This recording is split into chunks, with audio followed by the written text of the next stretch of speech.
This is StoryRobot. Welcome to r/Prorevenge. Our story of today is: I recorded a coworker loving himself at work for eating my chocolate.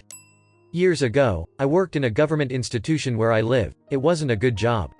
It was basically volunteer paid work that was an excuse to not give employees any security a real job would offer. But I accepted because I needed the money and I had just finished college. I used to work in the communication department with other 4 coworkers. One of them was my boyfriend, still together to this day, and the youngest one, Mario, was a guy who was still in high school and got his girlfriend pregnant. His mom worked in other government institution and she got him that job. That's one of the reasons the boss couldn't fire him. We had to make designs, take pictures, do video, post on social media, check on the press when they wanted an interview with one of our bosses, and many other things. Mario was supposed to know some about photography and design because he told us that's what he was studying at school, but we knew later that he didn't attend school often, so he was very bad at almost everything, and we tried to show him how to do his work, but he was really stubborn and lazy. He never learned completely how to do the basic work. He always had problems with many people, not with us at the beginning because he acted polite. That changed later. He was disrespectful when taking pictures, he was late almost every day, and he used to post in social media about government and fight to other people who didn't agree with him. Sarah and John would talk to him about how working in a government institution you couldn't do that, it's simply not okay. However, he never changed and told his mom we were against him. Mario went to work around 2 to 4 hours a day. Usually John and Sarah would be the only ones to see him because they worked more hours than the rest of us, but he would stay in the office around 1 or 2 hours alone, or they would send him to take pictures for the same time. One day he had to take pictures of some event practice. Everyone else was off the clock. It wasn't a big event and he had been working there around a year by that time, so we thought that he could go by himself. The accountant had to go there and decided to take him with her and one coworker of hers in her car. He was late again and that's why he couldn't go in one of the work cars. The accountant left her purse open in that space that's in the middle of the driver and the co-driver seats. When they went back to the office, she noticed her wallet disappeared. She instantly knew that had to be Mario, the one who took it. They began to search him in our office and found nothing. Somebody found the wallet under the vending machine.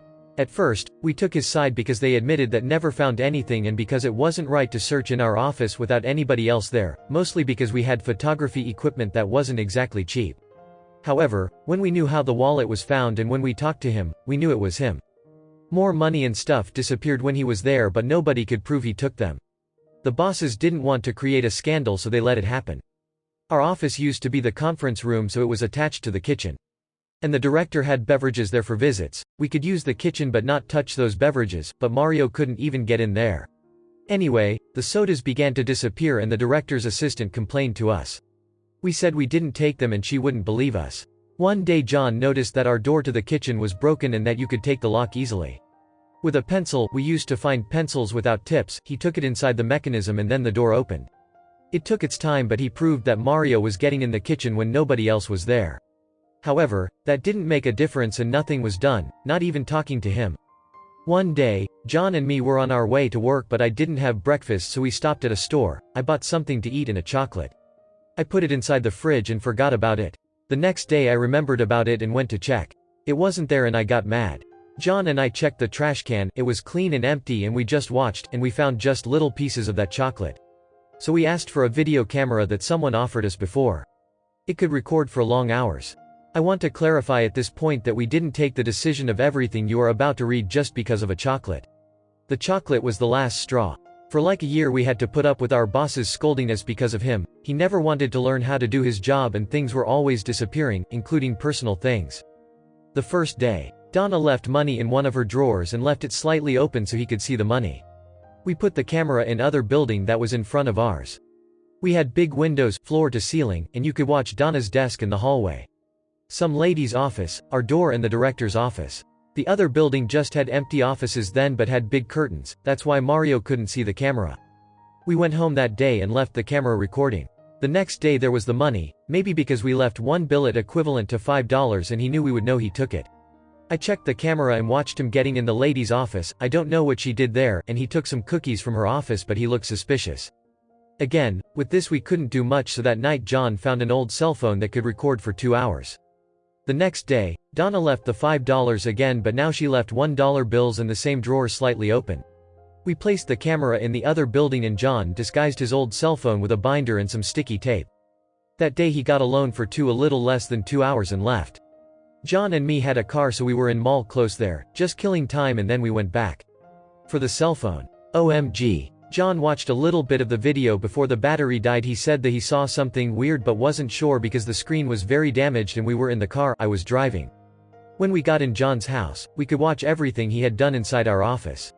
Not the other camera because the building was closed and we didn't have access to it until the next day. First, we saw him getting in the office, watching some YouTube. Everything was normal. Then he went out, and when he came back we saw him put something in his pocket, but it wasn't clear what. Then we saw how easily he took a pencil, opened the kitchen door, and took something like a yogurt, then he closed the door. Then we could hear that he was watching a channel that's very famous in our country. But then, we heard noises, yeah, that kind of noises. We were supposed to have blocked those kind of videos and websites. I mean, those were government offices and the IT team had recently checked everything. But somehow he was watching porn on the computer I used to work. And if you are thinking if he did what you are thinking, the answer is yes. Thanks God the cell phone didn't record his hands, but you could see his shoulder moving and him licking his finger. I know, very disgusting. Well, he ended and didn't even wash his hands. I was so shocked and disgusted when I saw that I wanted to cry. The next day, the first thing I did was to call the IT department to clean the computer. We didn't say why because of obvious reasons. John took the camera and we could watch him when he went out of the office and checked carefully if somebody was around. Then he went to Donna's desk and took $1. He went inside the woman's office and took something, but we couldn't see what. Then he went into our office. We called Donna to our office and she was shocked. Then Sarah watched the video as soon as she got there. Then the director arrived and we asked him and Amy to go to our office. We showed them the video.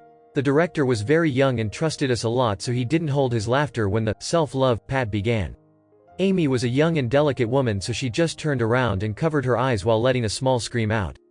We finally got the proof needed to fire him. When he got to work they didn't let him in. I don't know how the conversations went, but I know some of the words exchanged. You stole again and we told you it was your last chance. I didn't do anything. You're always blaming me. We have proof. You don't have anything. All of you hate me. Don't make me show you.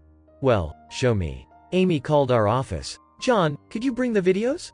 The first one, the video camera one, or the second, the cell phone one? The second one. When he heard that he was defeated and very nervous.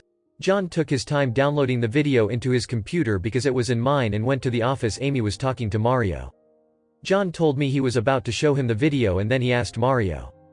Mario, do you really want to watch this video? He couldn't even watch John in the eyes. No, I don't want to. At least play the first video for him. I don't have that one, let me go get it. I admit that I just wanted to see Mario's face, so I went to that office to give them an USB, but he didn't really watch me. To John and me. Okay, thank you, that's gonna be all. And we left the office. We know she said something like, after playing the video, you always said it was us and even told your mom that we wanted to get you in trouble all the time. You even told really bad things about this place. You're fired and we don't ever want to hear about you complaining to anybody else in the central, or we're going to show these 2 videos to your mom. And he just left. Then we heard that he actually told lies to her mom, like they hated me and told lies to make them fire me. But no one ever told his mom, not that I know. Thank you for watching. Error.